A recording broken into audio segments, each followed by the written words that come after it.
Coloquei para gravar. A gente vai falar agora de vitaminas e minerais, né? Aqui tá aparecendo já, né? Tá. Sim.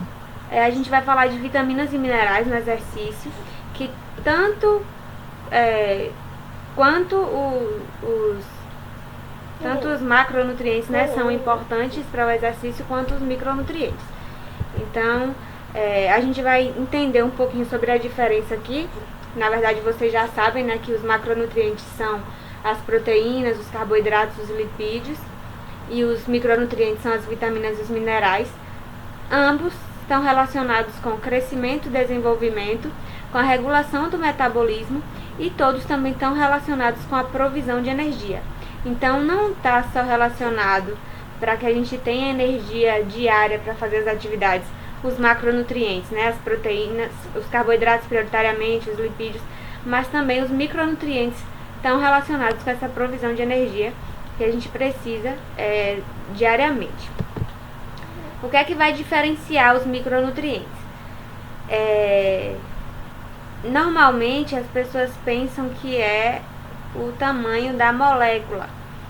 Só que aqui, para que vocês possam visualizar nessa figura do lado esquerdo, né, aqui tem uma molécula de glicose, que tem aqui o peso 180 gramas por mol, e aqui tem uma molécula do micronutriente, que é uma vitamina C, que tem praticamente a mesma quantidade em peso, né, em gramas, 176. Então, o que vai diferenciar não é o tamanho da molécula, e se é grande, né, por exemplo, o macronutriente é o carboidrato, e o micronutriente, a vitamina C, não é o tamanho da molécula em relação a macro ou micro, mas em relação às necessidades diárias. Então, por exemplo, o macronutriente a gente precisa em quantidades maiores que 1 grama por dia. Por exemplo, o carboidrato, a recomendação mínima é de 130 gramas diariamente. Já os micronutrientes a gente precisa em quantidades menores que 1 grama por dia, fica mais em torno de miligramas ou microgramas a necessidade diária de micronutriente. Então, a vitamina C, por exemplo, a necessidade aqui é de 90 miligramas por dia. Então, o que vai diferenciar o micronutriente do macronutriente seria a necessidade diária. Carboidratos, proteína e lipídio, a gente precisa em quantidades maiores que 1 grama, e os micronutrientes menores que 1 grama, as quantidades. As vitaminas são compostos não orgânicos, são compostos orgânicos que o nosso corpo ele não sintetiza. Então, dessa forma, a gente precisa ingerir, né, com a alimentação, né, a gente precisa desses compostos vindos da alimentação, com exceção da vitamina D, que a nossa pele ele sintetiza a partir do sol. E tem alguns também micronutrientes como a biotina, o ácido pantotênico, o folato, a vitamina K, a B1 e a B12, que em pequenas quantidades essas bactérias da microbiota intestinal também conseguem fazer essa sintetização. Mas, de forma geral, a gente precisa ingerir a partir dos alimentos. As vitaminas, elas não fornecem calorias, muito diferente do que as pessoas pensam. Ah, passa uma vitamina aí para eu tomar. Aí acha que aqueles complexos polivitamínicos vão ajudar a ganhar peso, né, a engordar. Normalmente as pessoas pedem para esse intuito, criança principalmente. Então, é um equívoco das pessoas, porque as vitaminas não fornecem calorias e elas atuam como coenzimas ou compõem enzimas que fazem parte de reações químicas que são essenciais à vida. Caso haja deficiência de alguma vitamina, vai haver deficiência nas reações químicas e os macronutrientes que fornecem energia, eles não serão utilizados de forma adequada. Então, são essenciais nas reações químicas, né? Principalmente lá naquela cadeia também do ciclo de Krebs, do fornecimento de energia, né? Essas vitaminas, elas são imprescindíveis nessa cadeia. A gente vai classificar essas vitaminas quanto à solubilidade, quanto as lipossolúveis são a D, E e K, e as hidrossolúveis são a vitamina C, as vitaminas do complexo B, a vitamina, normalmente, né, a tiamina, a riboflavina, a niacina, o ácido pantotênico, o folato, biotina, e a B6 e a B12. Então, lipossolúveis e hidrossolúveis a gente classifica essas vitaminas. Em relação à deficiência vitamínica, a gente vai ter duas situações. A deficiência total, a gente chama de avitaminose, só que é muito pouco compatível com a vida, né? E aí a gente tem a deficiência parcial, que seria a hipovitaminose. Então, isso é muito importante de vocês associarem, né? De lembrarem.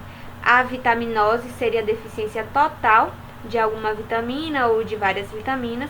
E a hipovitaminose seria uma deficiência parcial. Como é que a gente faz para não ter nenhuma deficiência? Tem a hiper? Oi? Tem a hipervitaminose? Hipervitaminose tem os excessos. Seriam quando a gente ingere a quantidade que tá mais do que é o recomendado. Então tem também essa condição. 15 minutos, quer dar 15 minutos, será? Tá bom. Alguém falou mais alguma coisa ou foi algum áudio ligado errado aí? Não, foi o Certo. Então como é que a gente faz para não ter nenhuma deficiência? E através de uma alimentação variada, né? Essa imagem ela mostra muito bem aqui a diversidade de nutrientes. Então, como a gente precisa desses micronutrientes, dessas vitaminas em quantidades menores, a gente consegue a partir da ingestão das vitaminas lipossolúveis e hidrossolúveis, desde que essa alimentação seja variada. Há uma parcela da população, né, que são os veganos, os vegetarianos. Normalmente eles têm algumas deficiências de vitaminas, como por exemplo a vitamina B12, por conta que a maioria dos alimentos fontes são os alimentos de origem animal. Então eles não consomem, acabam tendo essa deficiência parcial das vitaminas, aí, principalmente da vitamina B12. A hipervitaminose, como perguntaram, né, está relacionado com o excesso, né, com a toxicidade, e é muito difícil que essa hipervitaminose ela ocorra apenas com a ingestão de alimentos. É muito comum acontecer, pode acontecer na verdade, né, com o uso de suplementos vitamínicos. Então, isso aqui é muito importante pra gente destacar, porque não sei se vocês já passaram por uma situação dessa, mas você vai na farmácia comprar algum medicamento e normalmente eles empurram aqueles potinhos de multivitamínico, né, polivitamínico, aquelas vitaminas de A a Z. E aí, você compra 2 e leva o terceiro. Tá baratinho, leva isso aqui. Então as pessoas consumem muito por conta própria esses suplementos vitamínicos e muitas vezes a alimentação nem é deficiente. Então, teoricamente, não precisaria fazer ingestão desse suplemento, já que a gente já falou, né, todo mundo sabe que suplemento é algo que vai complementar ou a gente vai utilizar caso não faça ingestão. Então, muitas vezes está sem nenhuma deficiência e está ingerindo sem necessidade nenhuma esse suplemento vitamínico aqui. É mais comum o excesso da ingestão de vitaminas lipossolúveis, por exemplo, a vitamina A, já que são armazenados em alguns tecidos no nosso corpo. Muitos alimentos são fontes da vitamina A, então vocês podem perceber, até calculando uma dieta, que ela alcança a recomendação rapidinho. As vitaminas também a vitamina B6, que é uma vitamina hidrossolúvel, que teoricamente poderia ser eliminada pela urina. E aí os estados de toxicidade são bem observados nesses casos. A vitamina B6 e a vitamina A é o que mais está comum em relação a esse excesso aí de vitaminas. As vitaminas de farmácia. Mas assim, para um adulto que se alimenta bem, tudo bem. Agora crianças assim de menos de 5 anos que não come bem, a senhora acha? Sim, é essa questão. De vez em quando dá uma vitamina, assim? Se não faz ingestão de uma alimentação variada, é válido tomar. Acontece muito isso. Da criança, adulto também, né, de não comer nada. Quando você faz assim o inquérito alimentar, é pouquíssimo variada, não come nada de vegetais, de frutas. Então é válido passar esse suplemento sim. Agora, se tem uma alimentação variada, bem variada mesmo, quando eu digo assim que não tem problema e se alimenta diariamente de alimentos fontes que são interessantes, aí eu não vejo necessidade de suplementar esses polivitamínicos não.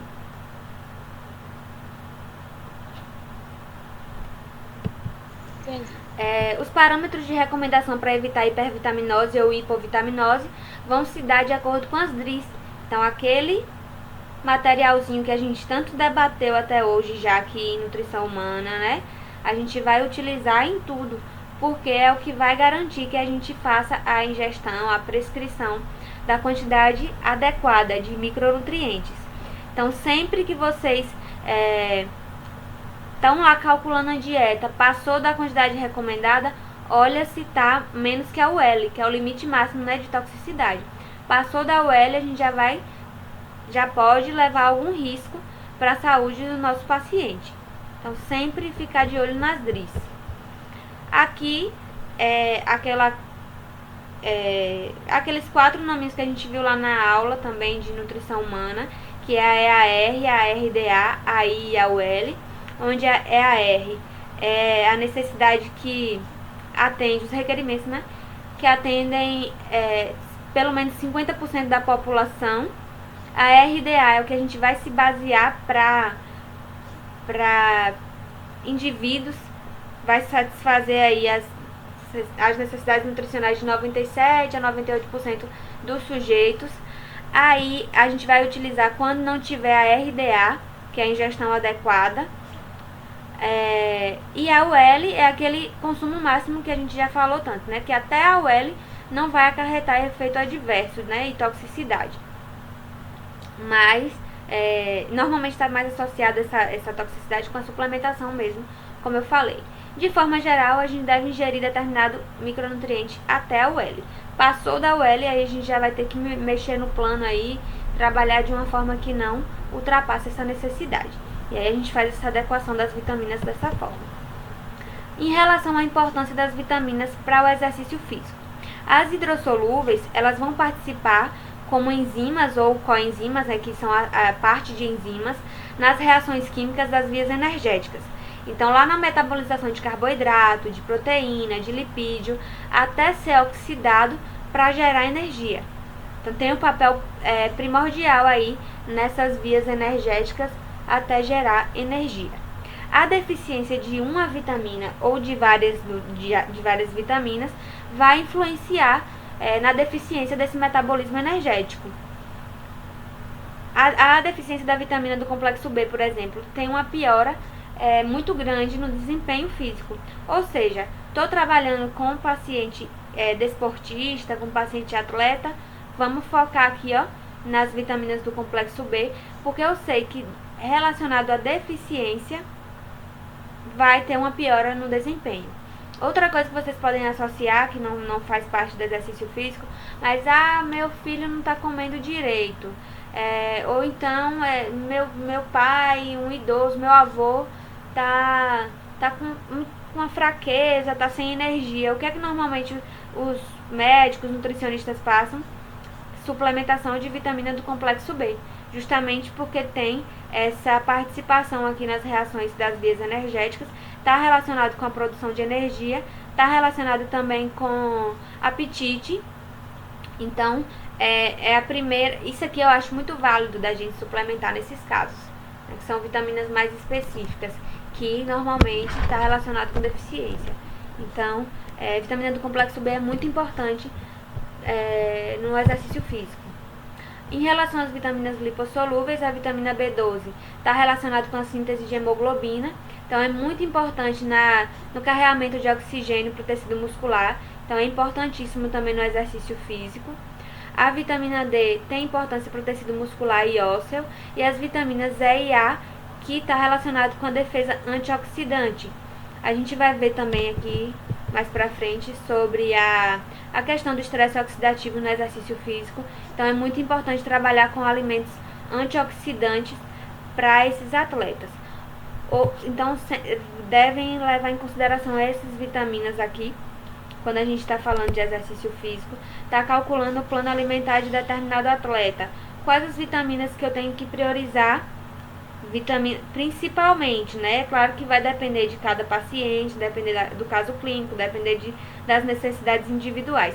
Mas de forma geral, o que eu sei que é muito importante para o exercício físico que eu preciso trabalhar são as vitaminas do complexo B, as vitaminas, a vitamina B12 mais especificamente, a vitamina D, porque tem importância com o tecido muscular e ósseo, e as vitaminas E e A, que tem a função antioxidante, certo?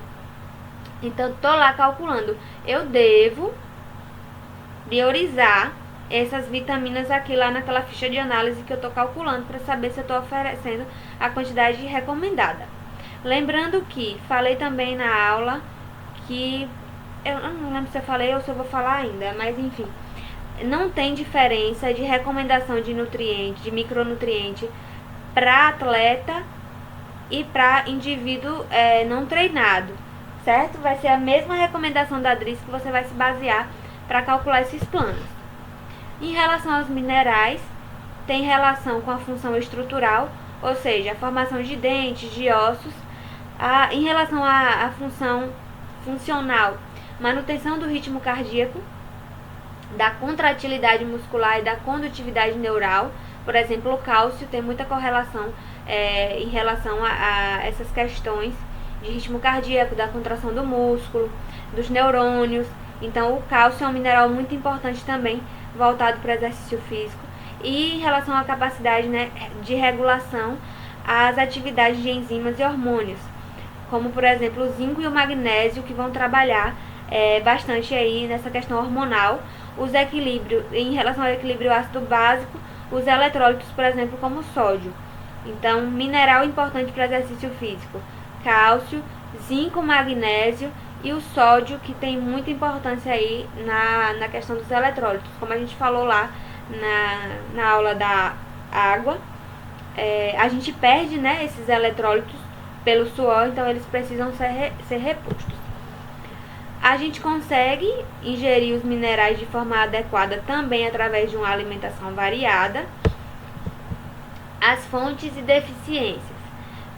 Se a gente tem uma ingestão bem variada, a gente não vai ter, muito provavelmente vai ser muito difícil que a gente tenha alguma deficiência de mineral. Mas o que está mais relacionado com deficiência são a deficiência de cálcio, zinco e ferro. Mais especificamente também os vegetarianos e os veganos, né? Justamente porque os alimentos fontes, eles não fazem ingestão. Então, toda a população em geral, vegetarianos e veganos, tem essa deficiência, e em atletas também. Então, se é um atleta lá que é vegano e vegetariano, muito provavelmente também ele vai precisar de uma atenção muito maior em relação a esses micronutrientes, para que não tenha deficiência. Lembrando que todos esses micronutrientes, eles têm papel importante lá, né, nas reações energéticas, então a gente não pode deixar faltar. Em relação aos minerais do exercício físico, a gente pode levar em consideração aqui o ferro, onde há 4 átomos de ferro na hemoglobina. E o oxigênio, ele vai se ligar ao ferro para que seja transportado na circulação e absorvido pelo tecido muscular energético, para poder ser utilizado na síntese de ATP, lá naquelas vias energéticas que a gente já falou também. Ou seja, o ferro, ele tem papel primordial aí, né, nessa ligação do ferro, esse oxigênio que vai se ligar ao ferro para ser transportado e absorvido pelo tecido muscular energético, para poder ser aproveitado e gerar energia. Então, o ferro é importante, o cálcio, que está relacionado com a contratilidade cardíaca e com a contração do músculo esquelético. Então, são contrações que acontecem durante o exercício, como a gente falou também na última aula, né, agora de aula, sobre a contração do músculo. A contratilidade cardíaca também precisa da recomendação adequada de cálcio. E o zinco e o selênio, eles também são antioxidantes, que combatem os radicais livres que são gerados pelo exercício físico. Então, só para que a gente tenha uma atenção maior em relação aos minerais voltados para o exercício físico: cálcio, zinco e ferro, o selênio e o selênio. Em relação aos minerais, a suplementação de vitaminas e minerais, ela não vai ser necessária se a energia necessária para a manutenção do corpo, do peso corporal, né, do peso do corpo, ela for consumida por meio de uma alimentação variada. Então, isso aqui foi o que eu já falei. Se eu faço a ingestão corretinha de nutrientes e em relação a uma alimentação variada mesmo, se eu tenho essa ingestão adequada, eu não vou precisar suplementar. Entretanto, atletas que fazem restrição de consumo energético, aquelas estratégias bem severas de perda de peso, que eliminam um ou mais grupos alimentares da dieta, que faz aquelas dietas bem restritas, que não são balanceadas, que têm baixa densidade de micronutrientes, elas podem sim necessitar de suplementos. É muito comum acontecer essas restrições a nível, né, de exercício físico aí dos atletas. Então, nesse caso é importante que a gente suplemente. Caso o atleta não faça nenhuma restrição de alimentos de forma demasiada, por conta da busca excessiva por perda de peso, talvez não precise de suplementação. Então, talvez não vai ser necessário a gente suplementar. Mas se for necessário, a gente vai fazer essa suplementação sim. Quem é que tem um risco maior, um risco aumentado de deficiências de micronutrientes? As mulheres, principalmente as mulheres corredoras, ginastas, principalmente, né, do sexo feminino, e mais masculino também pode ter deficiência, bailarinos e praticantes de luta, porque fazem aquelas estratégias severas de perda de peso que eu já comentei com vocês. Então, esse grupo aqui, eles têm um risco aumentado de deficiências. Quais são as deficiências mais comuns? A vitamina B12 e o folato, né, que é a vitamina B9, principalmente vegetarianos e veganos. Vitamina D na população como um todo, né, é comum a deficiência, mas no exercício também. E cálcio e ferro, como a gente já comentou. A vitamina D, justamente por conta da baixa exposição ao sol, que hoje em dia ninguém toma sol mais, e assim mesmo quando toma, ainda toma com protetor solar, né? Então acaba que é uma barreira para sintetizar essa vitamina D. A alimentação normalmente é pobre em vitamina D, mesmo quando você vai calcular uma dieta, é difícil você alcançar a recomendação, mesmo que baixa.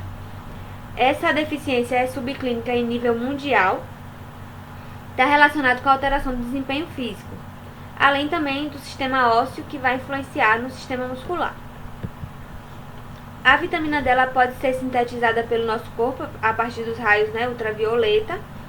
O ideal é que faça a exposição de pernas e braços à luz solar 2 vezes por semana, de 5 a 30 minutos, principalmente nos horários de 10 e 3 horas.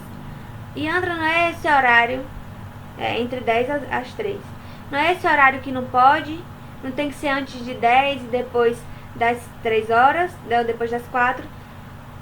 Teoricamente, né, se a gente for falar em relação à prevenção de câncer, sim. Mas o horário, esse horário, né, que eu enfatizei aí, entre 10 da manhã e 3 horas da tarde, é o horário que o nosso corpo mais absorve e mais sintetiza essa vitamina.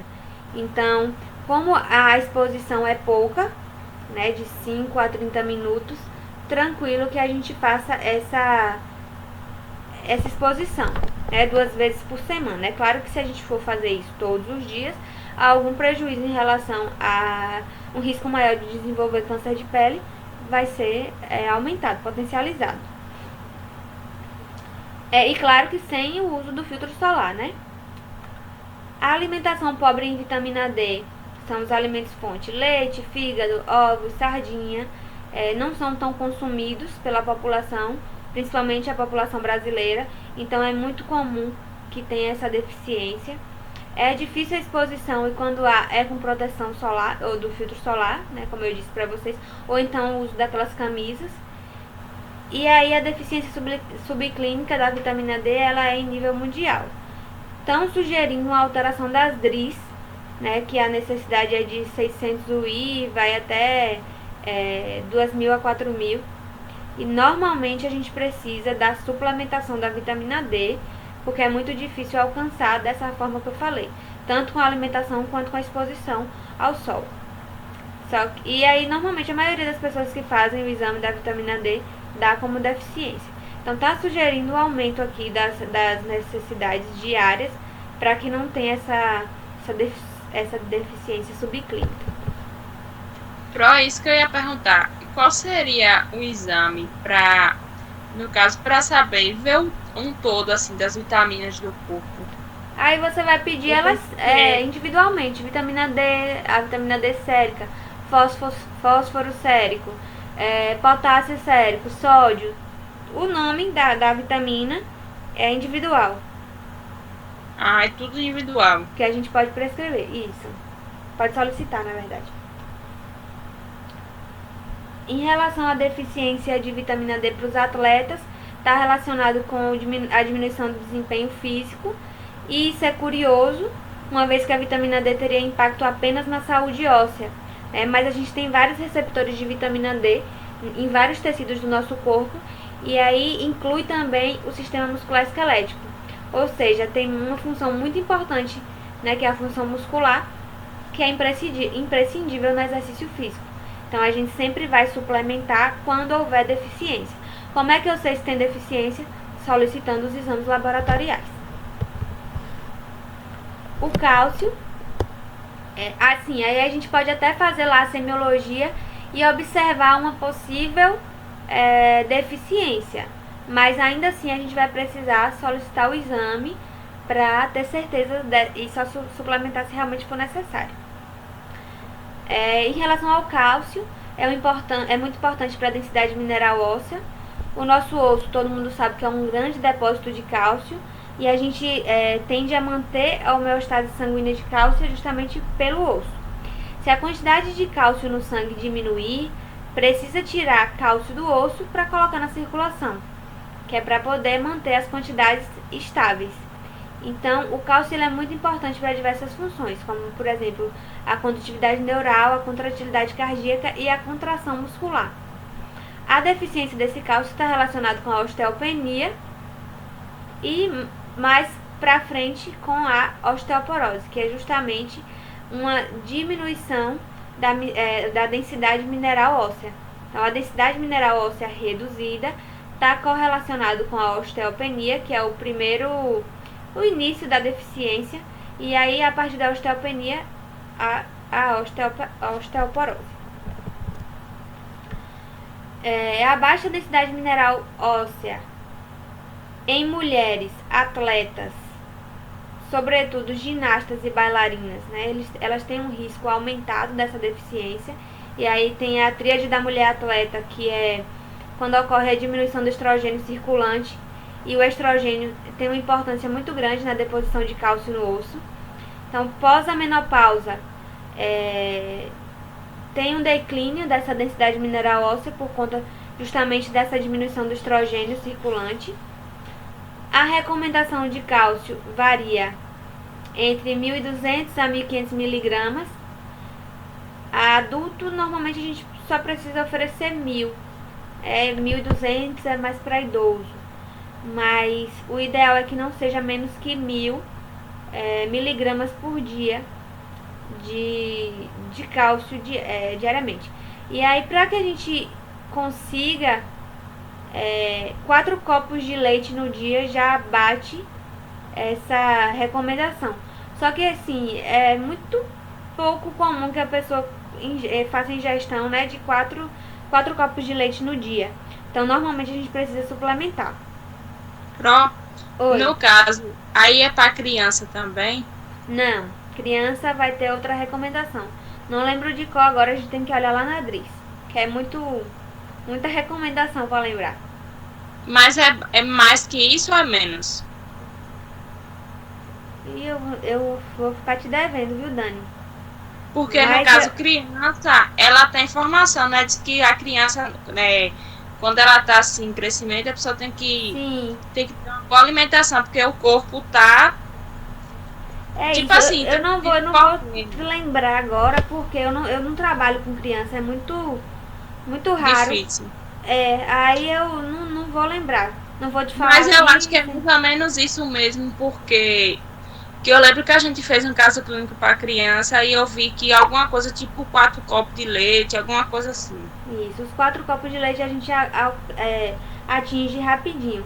Só que assim, tem que levar em consideração também que a quantidade de cálcio alta demais também está relacionado com o aumento dos eventos cardiovasculares.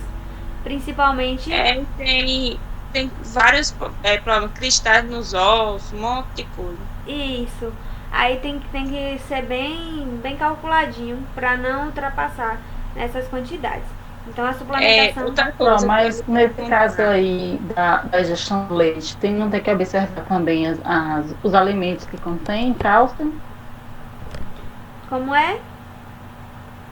Com relação a essa quantidade de cálcio, aí está dando 4 copos de leite, mas não tem que observar também a quantidade de cálcio que há em alguns alimentos, nos verdes folhosos. Isso. Aqui é só para que vocês tenham uma noção de que se a gente que a gente consegue alcançar essa quantidade com essa quantidade de leite especificamente. Só que tem as outras coisas que a gente tem que levar em consideração, né? Justamente o que você falou. Os vegetais verdes. Isso, porque aí essa quantidade de copo é o que está equivalente a esse 1.200 a 1.500 miligramas. Isso. Mas essa é só uma suposição. Isso. Porque a gente tem que levar em consideração também os alimentos que contêm cálcio, né? Exatamente. Isso aí. É só mesmo para que vocês possam associar. Outra coisa que eu ia lhe perguntar essa suplementação pós-menopausa. Várias pessoas dizem que a mulher, a partir dos 40 anos, ela começa a perder cálcio, né? Que na menstruação diz que a mulher perde cálcio. Aí diz que a partir dos 40 anos é ideal tomar cálcio regularmente, assim, um suplemento, alguma coisa para ir ajudando. Isso é verdade ou não? Porque a gente vai ter a diminuição da densidade mineral óssea, né? E aí é o que vai gerar. A osteopenia, ela vai acontecer, né? A gente vai ter essa diminuição do cálcio no osso. E aí é interessante a gente prescrever sim. Só que aí tem que levar em consideração histórico também das doenças cardiovasculares na família. E só prescrever se de fato houver necessidade. Porque assim, por mais que tenha esse declínio e tenha um risco maior para osteopenia, para osteoporose, mas ela tem uma alimentação variada, teoricamente não seria necessário a gente prescrever. E é claro, levar em consideração a história clínica desse paciente, a atividade que faz. Não é via de regra suplementar, certo? É necessidade. No caso, uma pessoa que já vem com histórico de família que já tem osteoporose, já é ideal também. Pode sim. É bom. Obrigada. Em relação aos atletas de ciclismo, são pessoas, e a gente pode associar, né, as pessoas fisicamente ativas, elas têm uma densidade mineral óssea maior. Só que assim, esse declínio da massa óssea, ela vai acontecer.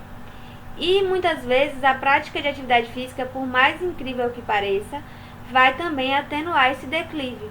Então, determinadas atividades, né? Por exemplo, o ciclismo. Agora, corrida, musculação, que são atividades de impacto, aumenta a densidade mineral óssea. Já aí o ciclismo, que não tem impacto nenhum, está mais relacionado com a diminuição mineral óssea. Por exemplo, quem faz 6 horas por dia de atividade. Então tem um risco maior de osteopenia e osteoporose, apesar de serem fisicamente ativos. Então o que vocês devem levar em consideração é que, de forma geral, indivíduos que são fisicamente ativos teriam uma densidade mineral óssea maior, né, ou uma diminuição dessa redução, só que atividades específicas podem potencializar esse declive ou pode ajudar a que não tenha a diminuir, na verdade, esse risco de osteopenia e osteoporose. Atividades que são de impacto vai aumentar a densidade mineral óssea, e aquelas outras que não tem tanto impacto já vai ser um risco maior para osteopenia e osteoporose.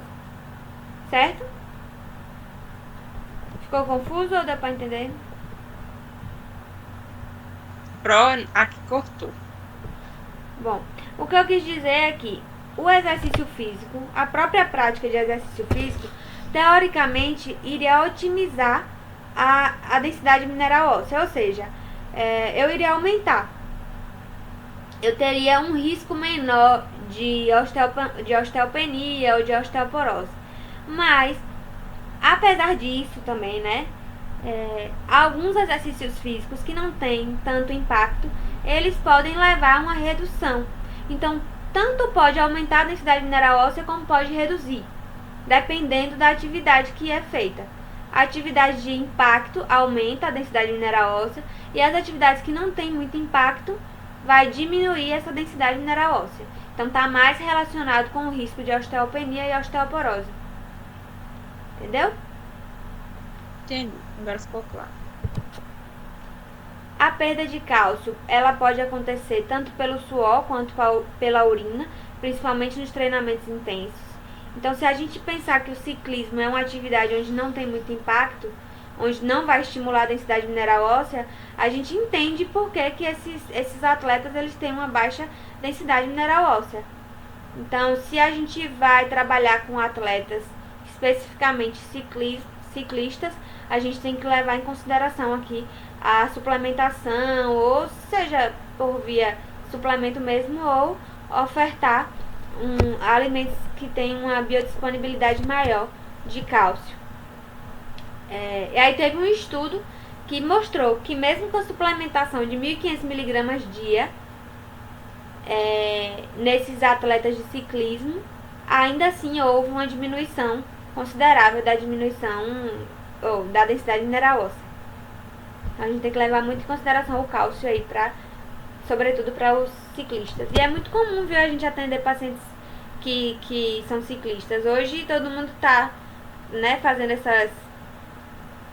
Tem vários grupos aí de ciclistas em todas as cidades agora. Tá muito comum essa prática esportiva. Em relação ao ferro, é a deficiência mais prevalente. Essa deficiência atinge 40% da população mundial. É a perda mais prevalente dos minerais na população como um todo e também na população de atletas.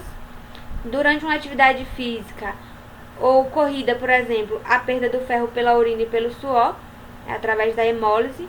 Então, é um mineral para a gente levar em consideração aí uma suplementação ou oferta de alimentos fonte. O risco de deficiência de ferro é maior em mulheres corredoras, sobretudo vegetarianas e veganas. A gente vai precisar diferenciar a anemia, né, saber se é por depleção de ferro ou não. A depleção de ferro, ela vai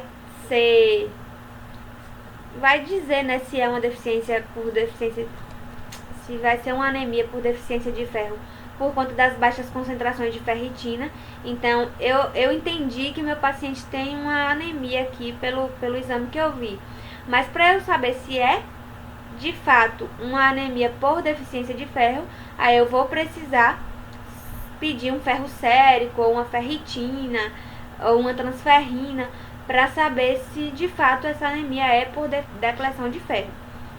A deficiência de ferro, né, tem uma diminuição tecidual, a nível tecidual do ferro, e conforme ela vai progredindo, a gente vai perdendo ferro nas hemoglobinas, e isso vai levar a uma anemia. Então, muitas pessoas chegam e já vê lá um exame de anemia, ou um exame Eita Jesus!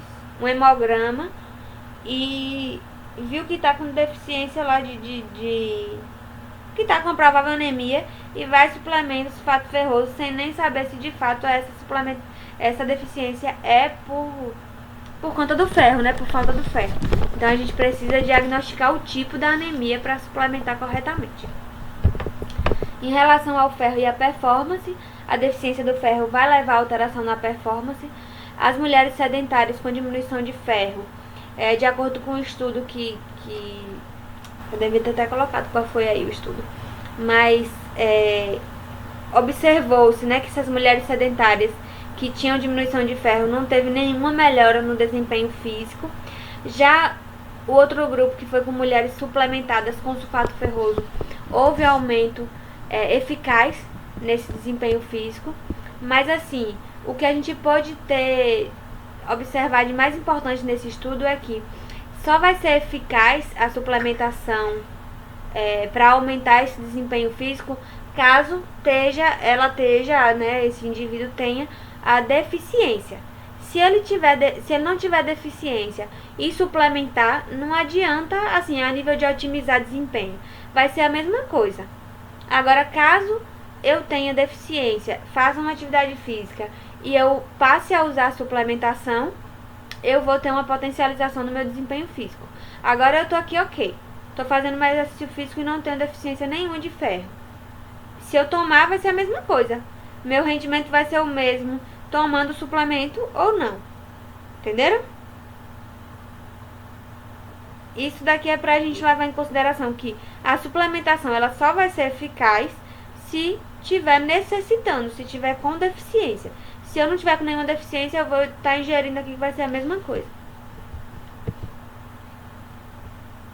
Aí aqui é uma pergunta, né, se a suplementação de vitaminas e minerais vai ter influência no desempenho. E aí a gente vai voltar na tecla que eu acabei de falar. Se tiver deficiência de micronutriente, a suplementação vai melhorar esse desempenho. Se não houver deficiência, não há alteração benéfica adicional nenhuma. Isso é muito importante vocês frisarem, porque tem vários profissionais e na verdade tem vários pacientes também que já chegam querendo suplementação, porque o nutricionista só é bom se ele suplementar.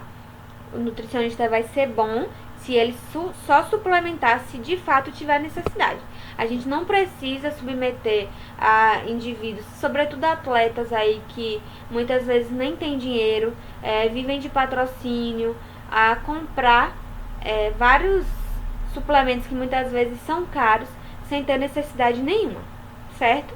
A gente vai ser bom profissional se a gente suplementar, prescrever, enfim, trabalhar de forma condizente com a ética, com a necessidade. A importância da alimentação nutricional adequada vai ser justamente para permitir que essa suplementação seja de acordo com a necessidade. Então, a gente só vai suplementar quando a gente estiver lá atendendo o paciente, estudando ele como um todo ali, bem minuciosamente mesmo, para perceber se de fato a gente precisa trabalhar com suplementação ou não. Aqui é uma parte muito importante para ser destacada, que é em relação aos antioxidantes, né, que advindos da alimentação, correlacionados com estresse oxidativo. Os radicais livres, né, as espécies reativas de oxigênio, que levam ao estresse oxidativo mesmo. Vocês já estudaram alguma coisa sobre estresse oxidativo? Não. Está muito relacionado com envelhecimento, né, com o aparecimento de câncer, com doenças em geral, assim. O estresse oxidativo está relacionado com isso.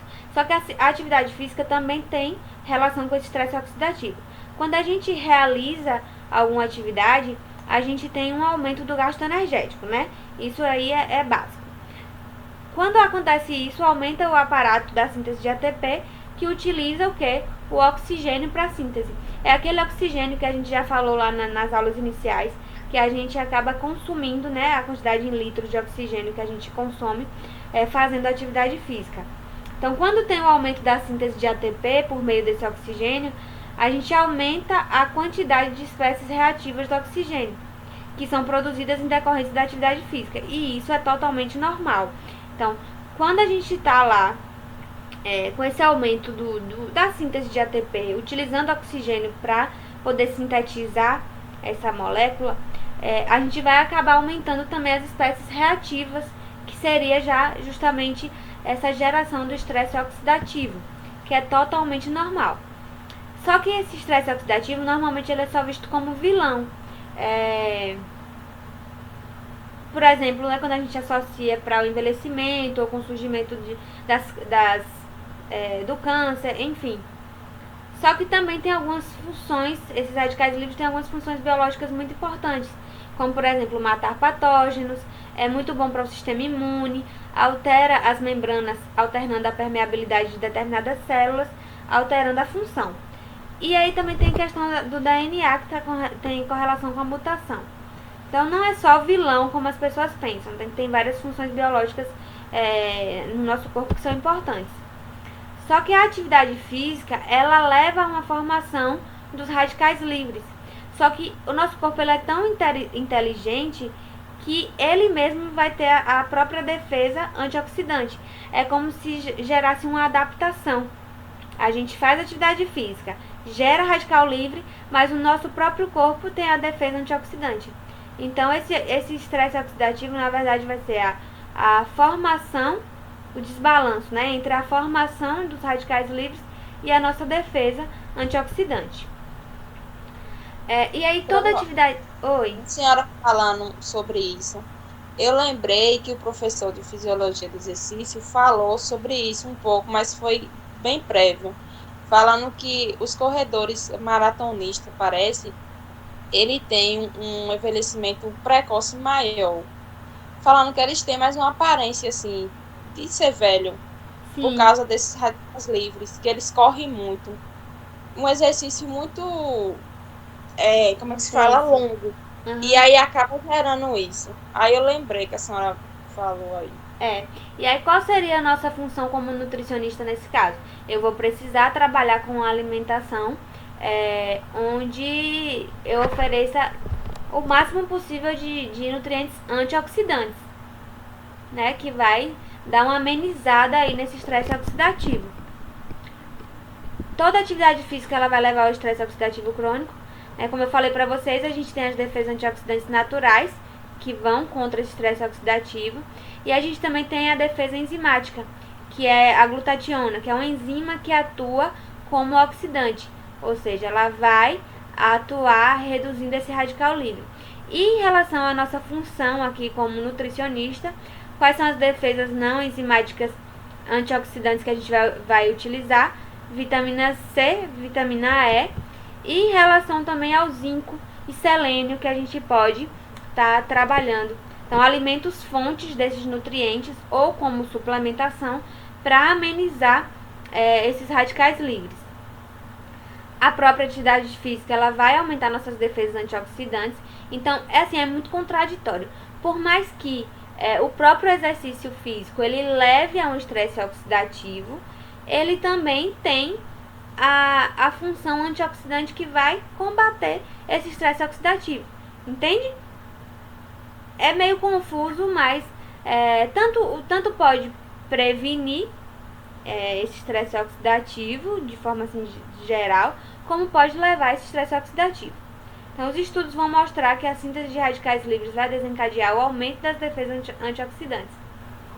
Então, se não houvesse, por exemplo, a síntese dos radicais livres, talvez não seria necessário que o nosso corpo se adaptasse e levasse a um aumento dessas defesas que são totalmente necessárias, né? Então, teoricamente, ficar sempre utilizando alimentos antioxidantes impediria as adaptações durante o exercício físico. Relacionado com suplementação, certo? Mas se for trabalhar com o alimento, é totalmente necessário para várias questões e não só voltados para exercício físico. Se tiver ficado confuso para vocês aí, porque é muita informação, né? Essa questão dos radicais livres. Vou fazer só um basicão aqui.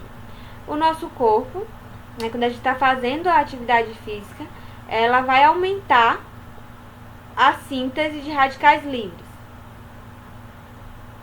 Só que assim, para que o meu corpo se adapte, para que o meu corpo ele produza as defesas antioxidantes, eu preciso que meu corpo passe pela produção de radicais livres.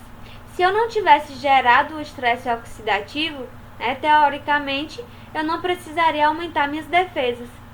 Então, nesse caso, eu não preciso de fato suplementar com antioxidante, a não ser que seja alguma questão mais individual de deficiência.